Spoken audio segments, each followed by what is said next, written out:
La palabra de Dios es viva y es eficaz. Se nos presenta como una lámpara que alumbra nuestro camino. Es como un manual de instrucciones para nuestro día a día. Y a través de ella podemos descubrir y entender el plan que Dios tiene para nuestras vidas. Te invitamos a escuchar la siguiente reflexión y estamos convencidos te será de mucha bendición. Disfrútala.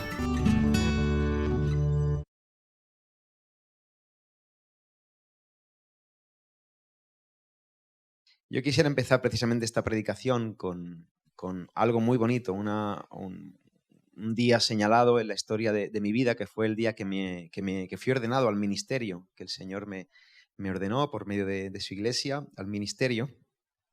Y en esa reunión hubieron varios pastores que me hicieron preguntas para indagar acerca de mi fe, ¿no? Nos reunimos en una iglesia en San Fernando y vinieron varios hermanos, estaba Moisés también, otros pastores queridos que tenemos muchísimo aprecio y mucha confianza. Y claro, imagina, ellos querían acompañarme, querían atestiguar, querían de alguna forma,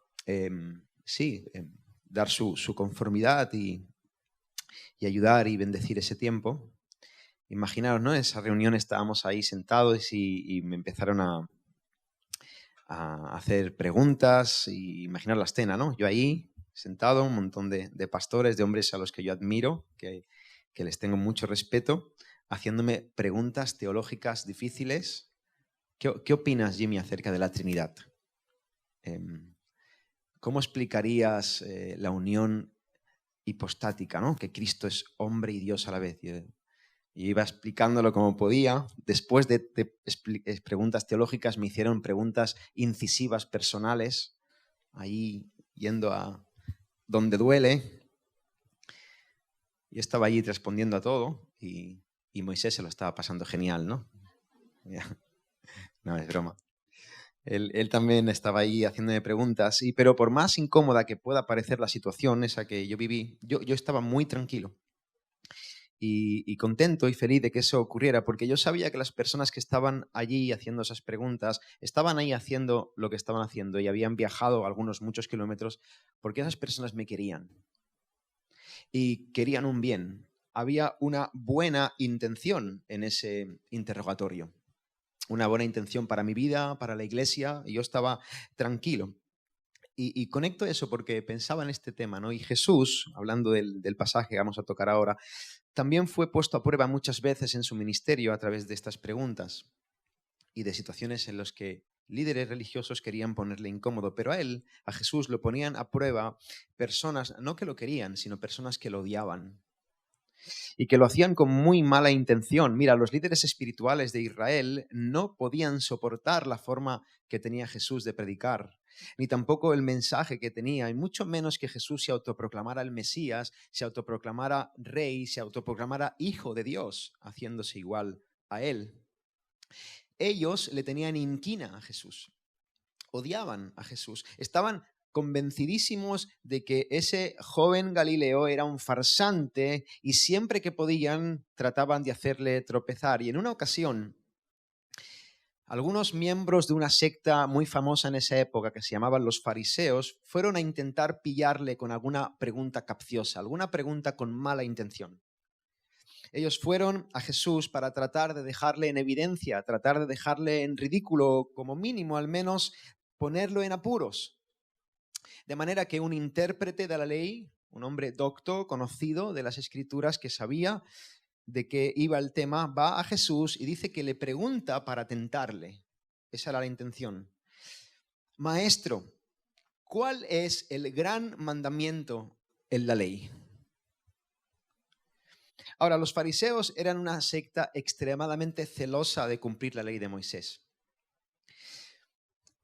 Pensemos que la situación política que se vivía en Israel en el primer siglo hacía necesario casi que hubiera esa vertiente religiosa, poniéndote en la piel de los judíos, esa vertiente religiosa que se cuidara de cuidar o de guardar con el máximo rigor posible la pureza doctrinal, la tradición judía. Tenían que conservarlo, eran gente, el pueblo de Israel estaba dispersado, encima había el Imperio Romano que estaban allí gobernándoles. La situación era difícil y la intención de los fariseos era positiva, ¿no? No debemos exagerar tanto en despreciarles, ¿no? Parece como fariseo malo. No, ellos tenían una intención que al parecer podía llegar a ser noble. Sin embargo, en su celo por preservar la verdad de Dios, los fariseos habían caído en establecer un montón de preceptos superficiales que ponían el énfasis en lo que está fuera y no en la naturaleza, en el corazón de la ley, en el corazón de la verdad de Dios, de la voluntad de Dios. Habían olvidado la verdadera esencia de la ley. Por ejemplo, los fariseos prohibían en el día de reposo, en el Shabbat judío, caminar más de 3000 pasos. Entonces estaban durante ese día contando los pasos que tenían que dar, y si ya se les pasaba de 3000 pasos ya no iban al lugar. Vivían con una agonía. Por ejemplo, ellos no comían alimentos sin hacer unos escrupulosos rituales de limpieza. Se lavaban las manos 25 veces. No tocaban a ninguna mujer por si acaso la mujer podía estar en el periodo de menstruación, entonces no la tocaban para no perderla, para no quedar impuros, ¿no?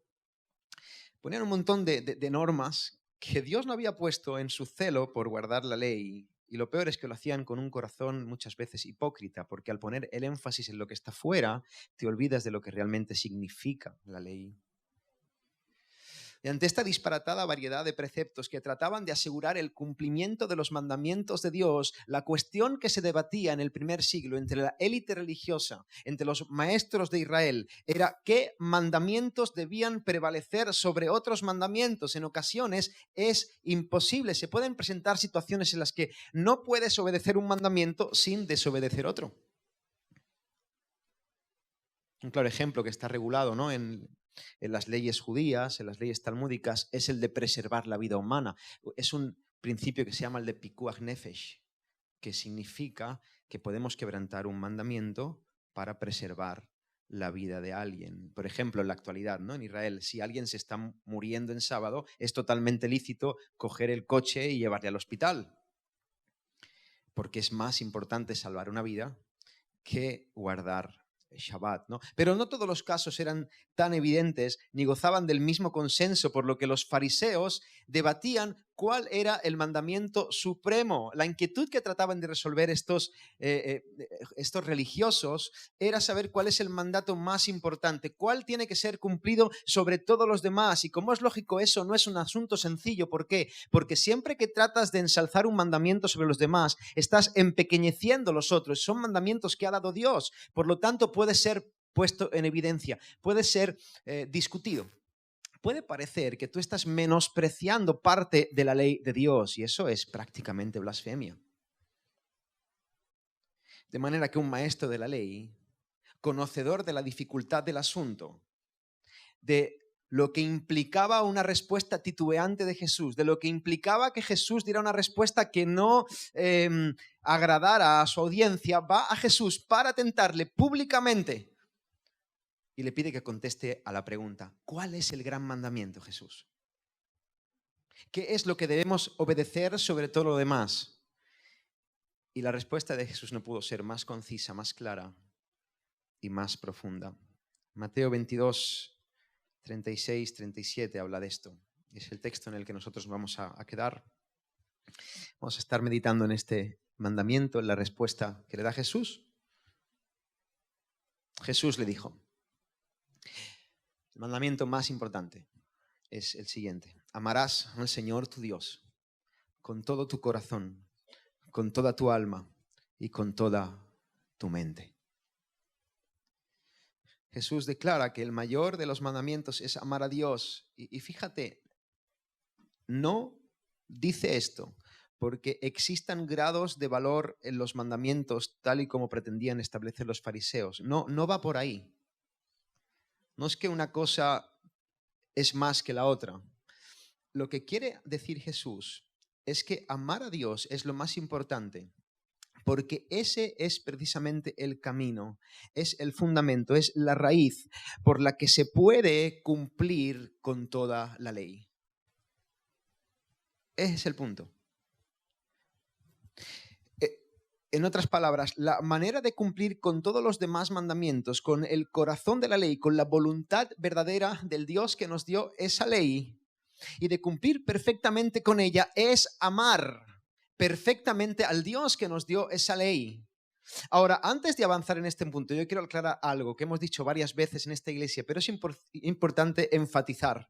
Mira, debemos considerar que la ley de Dios es una expresión de su amor al manifestar los rasgos de su carácter y al enseñarnos cómo debemos vivir en este mundo caído. Hermanos, la ley expresada en mandamientos no es el intento de Dios de estropearnos la fiesta. No es que Dios esté enfadado y resentido con nosotros y quiere amargarnos la vida. Cuando Dios nos da un mandamiento, cuando Dios nos enseña su ley, está expresando su amor hacia nosotros. Es la expresión de un Dios benévolo, bueno, que desea siempre lo mejor para nosotros. Mira lo que dice el salmista en el Salmo 119. Dice, Señor, bueno eres tú. Eres bueno, Señor, y eres bienhechor. Haces bien. Enséñame tus estatutos. Joven, cuando Dios te dice, si eres un joven creyente, que no es bueno, que es pecado que tú tengas una pareja que no es creyente, que tienes que romper con tu pareja si no es cristiana, porque tú no puedes llegar al matrimonio y unirte en yugo desigual. No está haciendo eso porque Él la tiene tomada contigo y quiere amargarte la vida. Tú estás convencido de que eso es lo bueno para ti, pero Dios, que conoce todas las cosas, que te conoce a ti, que la conoce a ella y conoce cómo van a ir los asuntos, está diciendo, por aquí no, porque te va a ir mal. Es porque te quiere un bien. Cuando Dios te dice que no puedes tener relaciones sexuales antes del matrimonio, no es porque te quiere amargar la vida, no es porque te quiere privar de placeres, al contrario, es porque Él sabe que eso es lo mejor para ti, los mandamientos son buenos. Cuando Dios te dice que no salgas de fiesta hasta las tantas de la noche, cuando Dios dice que no te drogues, cuando Dios dice que no te afanes por el día de mañana, que tengas cuidado con los deseos de tu corazón, que no codicies las cosas de este mundo, no es porque Dios te quiera mantener pobre, amargado, infeliz, sino todo lo contrario, es porque sabe que ese es el camino de la perdición y que negarte a ello y vivir para su gloria es tu bien. Por esa razón, el que realmente conoce y ama a Dios no huye de la ley. El que conoce y ama a Dios no tuerce la ley, no trata de torcerle el brazo a Dios, no trata de engañar a Dios por medio de hacer lo que le place. El que conoce y ama a Dios desea con todo su corazón cumplir con la ley de Dios, con sus luchas, evidentemente que sí, no lo hace perfectamente, pero lo hace sinceramente. Quiero hacer tu voluntad. Mira lo que dice también el Salmo 119. Señor, aparta de mí el camino de la mentira.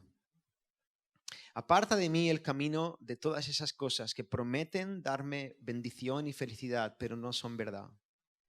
Aparta de mí el camino de aquellas cosas que yo deseo con todo mi corazón, pero tú dices que no son buenas para mí. Y por mucho que yo esté creyendo sinceramente que ese es el camino que me va a bendecir, aparta de mí esa mentira, Señor. Porque si tú dices que algo es blanco, es blanco. Y si dices que algo es negro, es negro. El que estoy equivocado soy yo. Aparta de mí el camino de la mentira. Y fíjate, y en tu misericordia, concédeme tu ley. Ahora, la ley moral de Dios no es simplemente un compendio de normas que nos dicen cómo debemos vivir. La ley de Dios tiene como principal propósito posibilitar una relación de amor con el Dios que se revela en esa ley. Es decir, la ley nunca fue un fin en sí misma, la ley no es un objetivo, la ley no es la meta, la ley es un maestro, es una maestra, es un ayo, dice Pablo, para llevarnos a la culminación de la revelación de Dios, que es Jesucristo. De manera que si realmente amamos a Dios, vamos a cumplir con su ley. Y si podemos cumplir correctamente con la ley de Dios, es porque obedecemos al mandamiento de amarle sobre todas las cosas. Y por esa razón es Precioso. La Biblia conecta constantemente la idea de la ley con la de la bondad y la idea del amor con la de la obediencia. La ley es buena, el amor es obedecer. Y por eso Jesús dice en Juan 14:15, si me amáis, si realmente me amáis, guardad mis mandamientos. Amar a Dios es el mayor y más grande mandamiento porque es la raíz, es el fundamento, es el cimiento sobre el que podemos obedecer al resto de la ley. Y con esa respuesta, Jesús de nuevo hizo enmudecer a sus increpadores. Hermanos, la vida cristiana va de eso. La vida cristiana va de conocer a Dios. Esta es la vida eterna, que te conozcan a ti, el único Dios verdadero, y a Jesucristo, a quien has enviado. La vida en Cristo, la vida cristiana, el cristianismo va de conocer a Dios y de amarle. Y cuanto más le conoces, cuanto más le amas, cuanto más estás disfrutando de él, entonces más y mejor le obedeces. Se trata de una relación de amor, y es a partir del amor a Dios que podemos cumplir con la ley. Hermanos, el siglo XX prometía ser el marco idílico en el que tendría lugar la coronación definitiva del hombre moderno. Esa era la corriente de pensamiento en el siglo XIX. Estamos llegando a un punto, decían los filósofos, en el que el ser humano está avanzando tanto en su concepción del mundo. Nos hemos divorciado de la idea de Dios, ya no nos hace falta Dios, nos hemos emancipado, nos hemos hecho mayores de edad como especie. Y ahora sí que vamos a poder ser una especie súper espiritual. Vamos a poder ser superhombres y supermujeres en el sentido de poder nosotros determinar el curso de nuestra historia y poder hacer lo que nos place, y haremos el bien, porque somos la panacea. Y esa era la expectativa. Empezamos así el siglo XX, con esas ideas. Todo secularizado, no hace falta Dios.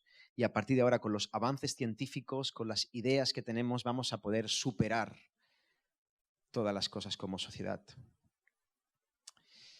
El ser humano consideraba que estaba a punto de alcanzar la plenitud y el bienestar, que estaba a punto de alcanzar la justicia social en su máximo esplendor. Sin embargo, esas exageradas pretensiones pronto se verían amenazadas por la llegada de la Primera Guerra Mundial.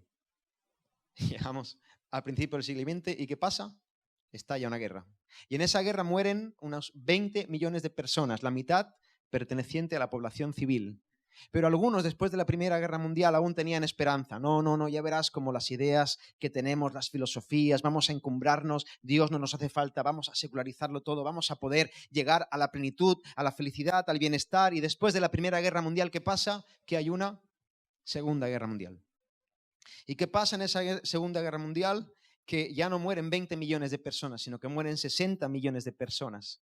Y eso termina de deshinchar la optimista visión del ser humano que planteaba esa corriente de pensamiento de autosuperación. Y durante este tiempo hasta hoy es cierto que los avances tecnológicos han creado muchas cosas buenas que podemos disfrutar, que se han usado para grandes beneficios, pero también lo han hecho esos avances, esas corrientes de pensamiento han provocado que se estallen bombas nucleares, que se deteriore el medio ambiente, que se contribuye al desarrollo de una sociedad cada vez más inmoral y carente de significado, una sociedad que no sabe hacia dónde va. En la actualidad siguen en auge las guerras, hermanos, cada vez hay más guerras. Por cierto, tenemos que orar por lo que está ocurriendo en Israel, con el ataque de Hamás y todo ese conflicto que es muy complejo. Tenemos que orar por eso, que el Señor tenga misericordia. Hablan incluso, ¿no?, de una posible tercera guerra mundial. Los expertos en geopolítica estamos al filo, ¿no?, del precipicio. Me recuerda lo que está pasando ahora con la situación cuando la Unión Soviética manda los misiles a las puertas de Cuba, ¿no? Y hubo un momento en el que estuvimos a punto de tener el mundo en guerra. Y ahora mismo estamos ahí. Estamos ahí. Un pequeño empujón y todo estalla.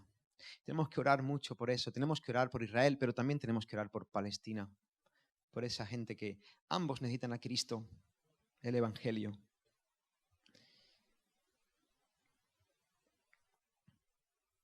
Hermanos, las familias están cada vez más desestructuradas. divorcios, abandonos, asesinatos, infidelidades, pleitos, suicidios, abusos.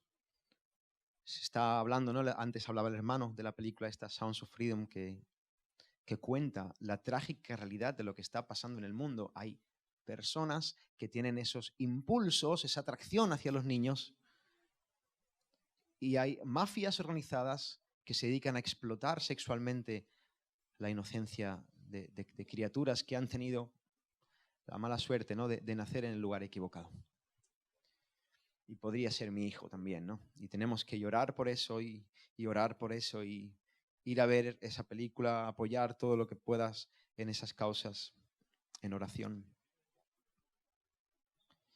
Un sinfín de atrocidades cometidas, hermanos, por los mismos seres humanos que hace siglos que se esmeran en desarrollar filosofías y se empecinan en ser capaces de dar tanto respuesta como solución a todos los problemas de este mundo.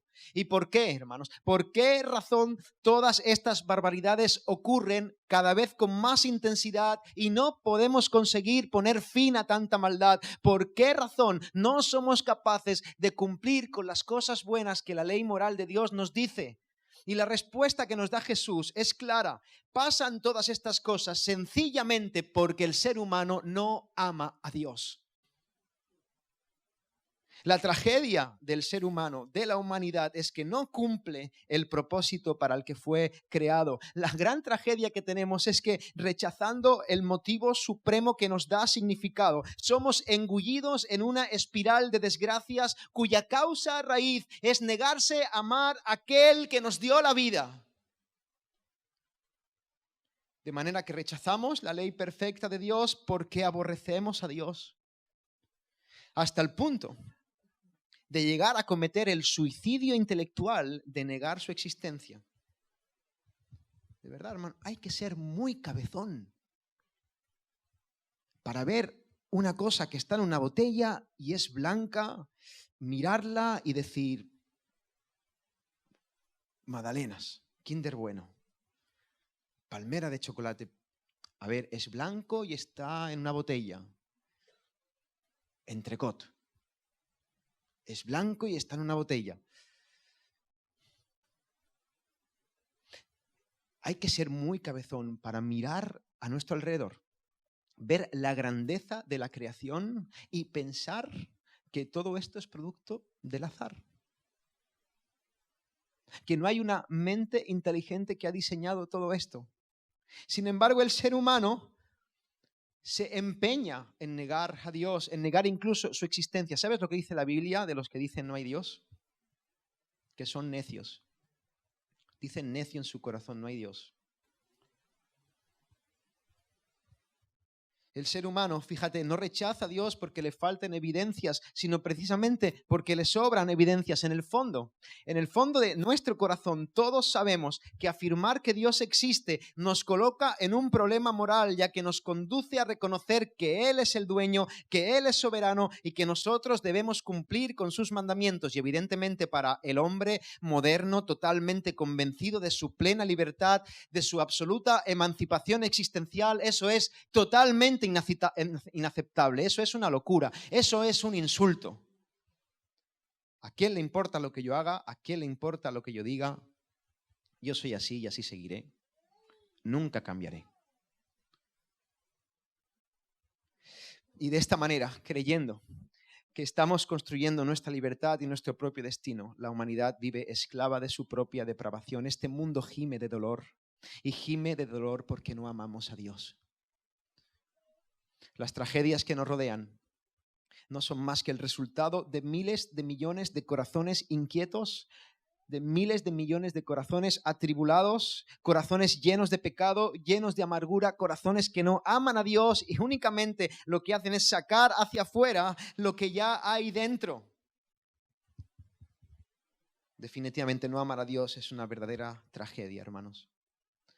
Pero por más que el ser humano se empeñe en tratar de negar a Dios, la realidad es que sí hay Dios y que todos nosotros somos criaturas, somos personas creadas con el propósito de conocerle, de amarle y de glorificarle. Decía Agustín de Hipona, ¿no?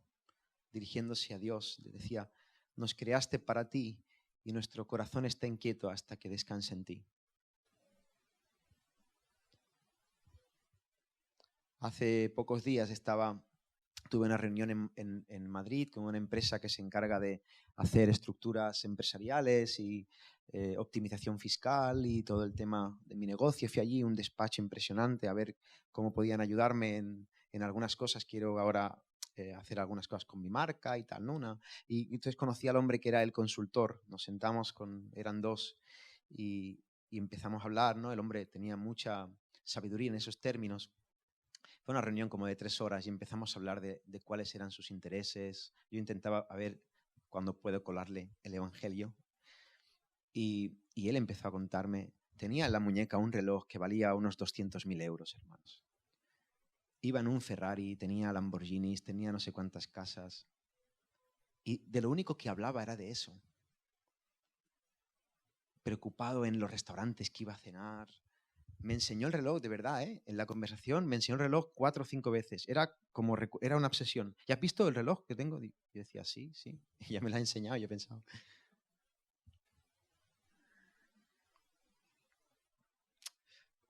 Un corazón atribulado que está buscando en la creación lo que solamente puede dar el Creador. Y ese hombre es capaz de cualquier cosa con tal de ganar el mundo. De matar si hace falta por el reloj que tiene en la muñeca. Hermanos, lo peor de todo es que por más relojes, por más coches, por más casas, por más restaurantes, ese corazón nunca va a estar en paz. Porque amar a Dios es la única respuesta a los anhelos más profundos de nuestra alma. Tu alma necesita amar a Dios para su plenitud, porque ese es el propósito por el que has sido creado y solamente vas a encontrar felicidad, plenitud, bienaventuranza, verdadera felicidad si amas a Dios con todo tu corazón, con toda tu mente y con toda tu alma. Pero yo quisiera profundizar un poco más acerca de este mandamiento. Vamos a abordar algunas ideas importantes. Lo primero es que amar a Dios no es solamente la única y verdadera fuente de la plenitud para el ser humano, sino que además es la única opción que corresponde a la justicia. ¿Qué quiero decir con eso? Mira, debemos amar a Dios porque amar a Dios es lo justo.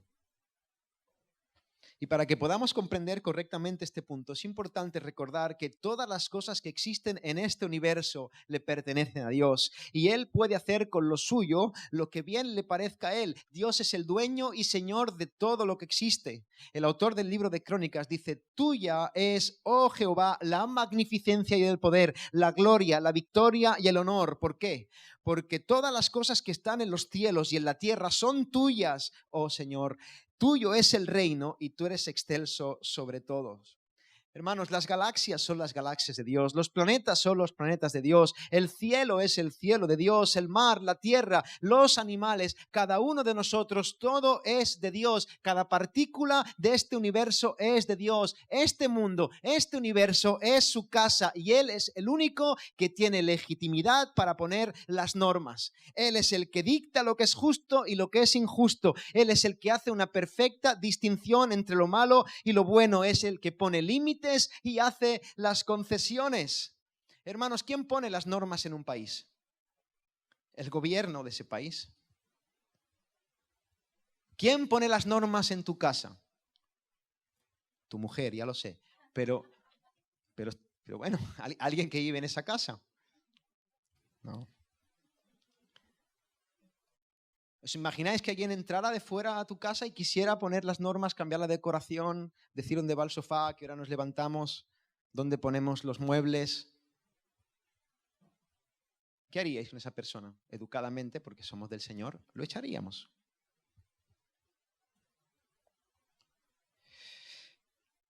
Hermano, Dios es el creador.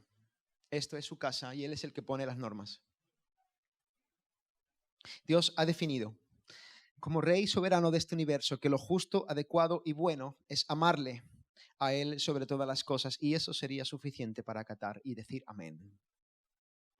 Pero además de ser legítimo que Dios reclame que le amemos sobre todas las cosas, permíteme que aporte una idea más. Mira, hermano, hermana, amigo, amiga, si hoy estás aquí escuchando esta predicación, es porque Dios te dio la vida y está manteniendo ahora mismo intactas las múltiples operaciones que tu complejo organismo debe realizar para respirar, para escuchar, para distinguir el lenguaje, descifrar las palabras, comprender las ideas y ser capaz de reflexionar acerca de ellas. Dios es el dador y sustentador de todas y cada una de las bendiciones que disfrutas sin merecerlo. Y Dios ha actuado así contigo, a pesar de que tú eres un miembro más de la especie que ha decidido darle la espalda. Eres uno más de los que han entrado en su casa y han querido cambiar las normas.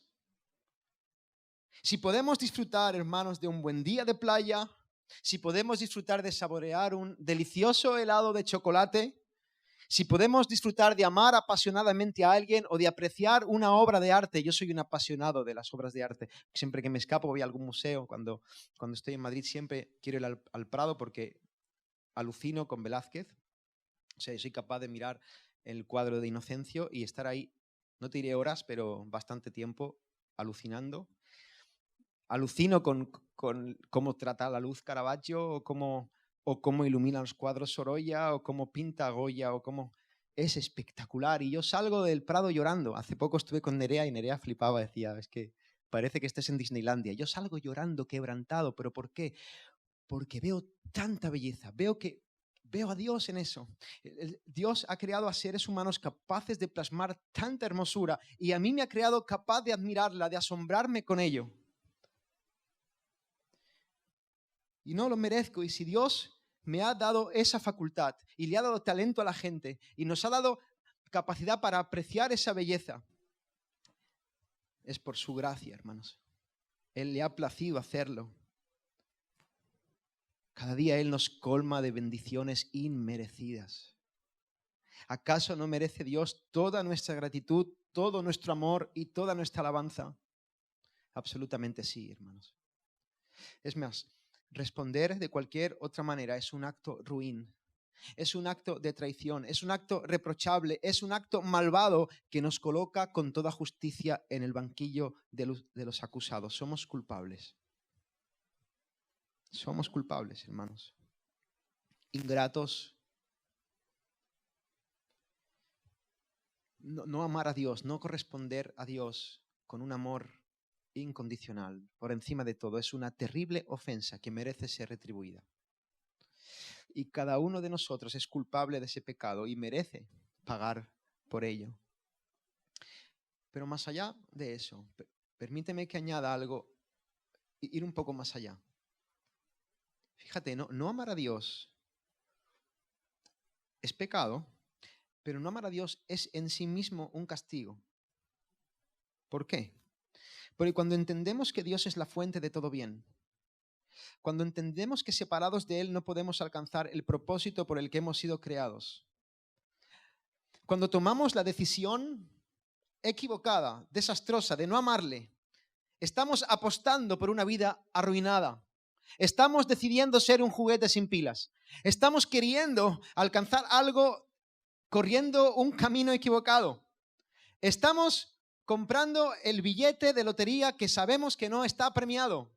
Es una ruina para nosotros mismos. Hermanos, la separación de Dios es la peor de las tragedias que podemos experimentar, no solamente porque merece ser condenado justamente, sino porque nos priva de la única manera posible de alcanzar la verdadera plenitud. Una vida sin Dios es una vida totalmente desperdiciada. Imaginaros a alguien que lo tenga todo terrenalmente. Vamos a poner el ejemplo del hombre, ¿no?, que hablábamos antes, ese hombre que decía que era tan rico con esos relojes, ese Lamborghini. ¿Os imagináis, hermanos, el día que él tenga que partir de este mundo y se presente delante del Señor y le enseñe al Señor su reloj? ¿O le enseñe su Lamborghini o su casa? ¿Os imagináis lo pequeña que es su casita comparada con el universo? Y cuando este hombre esté delante de la grandeza de Dios, lo ridículo, miserable y estúpido que se va a sentir.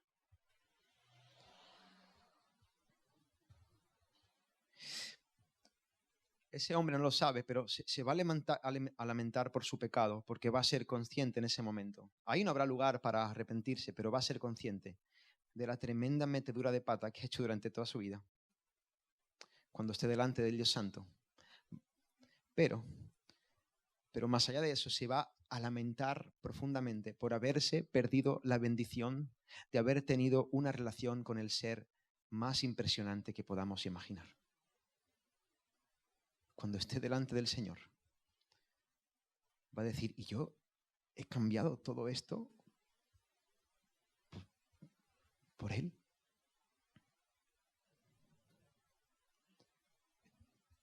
Es un castigo en sí mismo, hermanos, no amar a Dios. Es vivir una vida arruinada, una vida ridícula, despreciada y desperdiciada. Por el contrario, amar a Dios no es solamente un mandamiento que debemos obedecer, sino que es en sí mismo el mayor bien al que podemos aspirar. Mira, todas las personas de este mundo, yo, tú, el hombre que nos está sirviendo hoy de ejemplo, ¿no? El hombre de los relojes y los Lamborghinis, todas las personas se esfuerzan por alcanzar la felicidad. ¿Qué quiero yo? Ser feliz. ¿Qué quieres tú? Ser feliz. ¿Qué quiere ese señor? Ser feliz. Ningún ser humano diría que su meta en esta vida es estar amargado, infeliz y deprimido. Nadie quiere nada de eso. Sin embargo, cuando miras a tu alrededor, eso es precisamente lo que abunda. El ser humano sabe que quiere algo, pero no sabe muy bien ni lo que es, ni tampoco cómo encontrarlo, porque como hemos dicho en este sermón varias veces, la plenitud solamente se encuentra en Dios, solo en Él. Pero en nuestro afán de construirnos vanidades, ese afán que tenemos de construir nuestra vida fundamentándola en cosas de este mundo, en vanidades que pasan, en cosas que perecen, no termina aquí, no termina comprando Ferraris, Lamborghinis y Patek Philips. Vamos un paso más allá. El ser humano es capaz de ir un paso más allá. Existe el terrible pecado en el corazón de muchos que dicen amar a Dios. Y yo me refiero a un terrible pecado que consiste en la falsa religión que algunos abrazan y que sutilmente concibe a Dios como aquel que les va a proporcionar lo que realmente les va a hacer felices. ¿Entendéis? En ese caso Dios es tratado como un instrumento para satisfacer mis deseos. Y la relación que tenemos con ese supuesto Dios es la de que Él es como un genio de la lámpara mágica que tiene la obligación de servirnos a nuestro antojo. Este es el trato con ese Dios imaginario. Si me das lo que quiero y me tratas como quiero, yo te amaré y te serviré. Pero si no complaces mis deseos o me quitas algo que quiero tener, entonces yo me enfadaré contigo, te echaré la culpa y te negaré. Y en ocasiones hemos pretendido que Dios sea simplemente el dador de las cosas que nos hacen felices y no hemos entendido que Dios es en sí mismo el que nos va a dar esa felicidad. Y fíjate, esas cosas que deseamos no tienen por qué ser malas.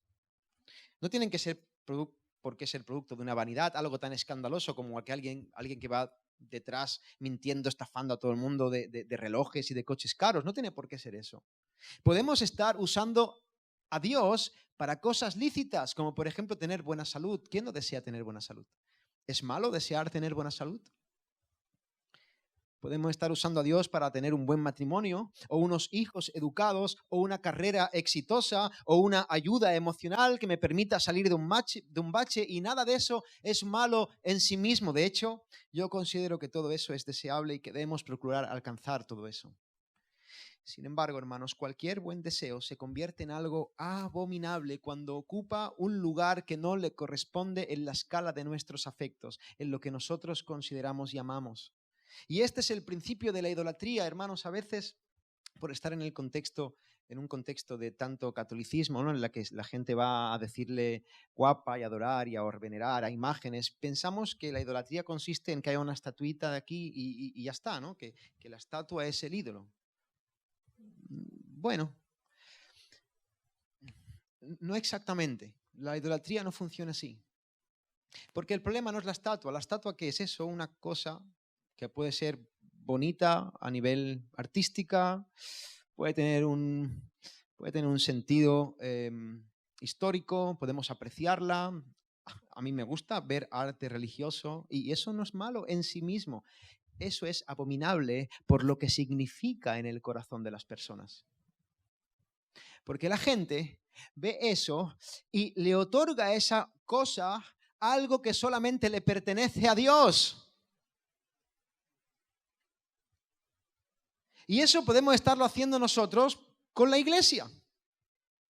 Mira, hay gente que está decepcionada con la iglesia, que murmura en contra de la iglesia, que está mal con la iglesia. ¿Y sabes por qué? Porque está tratando de que la iglesia le dé algo que no le puede dar, que solamente lo puede dar Jesucristo. ¿Es malo la iglesia? No, claro que no.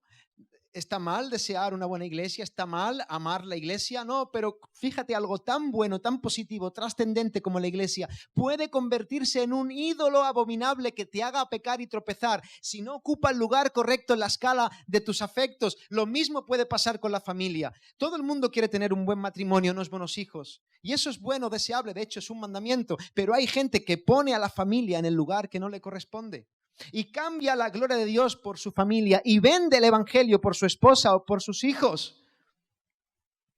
Y no aparecen por la iglesia durante meses porque tienen que estar atendiendo a su esposa, a sus hijos. Y está muy bien. Pero equilibrémonos, hermanos. Jesús dice, el que no aborrece a padre o madre por causa de mí no es digno de mí. Y no es que Jesús se haya vuelto loco, es que Él sabe que si Él no ocupa el primer lugar en tu corazón, tú no vas a ser capaz de poder tener una vida bendecida, de poder amar a tu familia, de poder amar a tu iglesia como debes. Pasa lo mismo con el trabajo, con cualquier cosa. La familia, la iglesia, el trabajo, los hijos, la buena reputación, el ocio, todo se lo coloca en el lugar adecuado y aprendemos a usarlo correctamente y a disfrutarlo correctamente cuando Dios es puesto en el primer lugar. Dios debe ser lo primero. Dios debe ser nuestro tesoro. Dios y solo Dios debe ocupar el trono de nuestro corazón. Y cuando eso ocurre, todas las cosas ocupan el lugar que les corresponde, de manera que la forma de alcanzar, Dios no es el medio de alcanzar el premio. Dios es el premio. Dios es el tesoro. Hermanos, Él es perfectísimo en todos sus atributos. Él es bueno, misericordioso, lleno de gracia, asombroso. Él es grande, es soberano, todo lo sabe, Él todo lo puede. Él es eterno, Él es paciente, es generoso, Él es dador de vida, es sapientísimo, es santísimo, Él es luz, es hermoso, Él es fiel, es clemente, es perdonador y también es justo. Y como estamos viendo, Él es amor. Y todas estas cosas que he dicho, Él lo es perfectamente y de manera infinita. Y ante esta grandeza, ante tanta hermosura, ¿cómo podemos responder negativamente a amarlos? ¿Podemos imaginar tanta belleza, tanta grandeza? Si yo, que soy un poco así sensiblón, me pongo a llorar porque veo un cuadro. Y este Dios nos ha creado con el propósito de que lo conozcamos y de que le amemos. Por lo tanto, amarle con todo nuestro corazón, toda nuestra mente y toda nuestra alma debe ser nuestro mayor deleite. Conoce a Dios y ama a Dios. Hermanos, resumiendo, amar a Dios es el propósito por el que hemos sido creados. Amar a Dios es lo justo. No amarle es un castigo en sí mismo. Y amar a Dios, y Dios mismo es el verdadero premio al que debemos aspirar. Y precisamente porque Dios es amor, eso es lo que nos manda. Ahora yo te hago una pregunta para ir terminando. ¿Tú amas a Dios? ¿Tú amas a Dios tal y como Dios te manda?